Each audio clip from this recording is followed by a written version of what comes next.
ചാലക്കുടി വെള്ളിക്കുളങ്ങരയിൽ വനംവകുപ്പ് ഉദ്യോഗസ്ഥരുടെ വാഹനങ്ങൾക്ക് തീയിട്ടു. HML പ്ലാന്റേഷൻ പരിസരത്ത് പരിശോധനയ്ക്കെത്തിയ വനംവകുപ്പ് ഉദ്യോഗസ്ഥരുടെ വാഹനമാണ് കത്തിച്ചത്.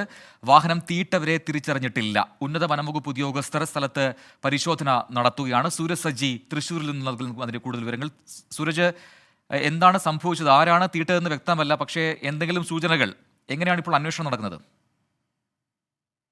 പ്രജിൻ, ഈ ചാലക്കുടി ഭാഗത്ത്, അതായത് കുതിരവളവ് ഭാഗത്ത് HML പ്ലാന്റേഷൻ ഉണ്ട്. ആ ഭാഗത്ത് ഇന്ന് തിരച്ചിലിനെത്തിയതായിരുന്നു ഈ വനംവകുപ്പ് വാച്ചർമാരായിട്ടുള്ള ജയൻ, ഷൈജു, അതോടൊപ്പം തന്നെ നിഖിൽ എന്ന് പറയുന്ന ഈ 3 വനംവകുപ്പ് ഉദ്യോഗസ്ഥരുടെ ബൈക്കുകളാണ് ഈ തീയിട്ട് നശിപ്പിച്ചത്.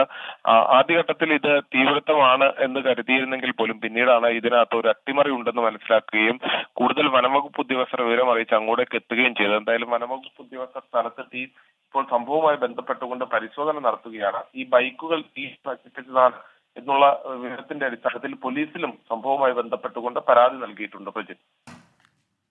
ശരി, സൂരജ് സജ്ജിയാണ് വിവരങ്ങൾ നൽകിയത്.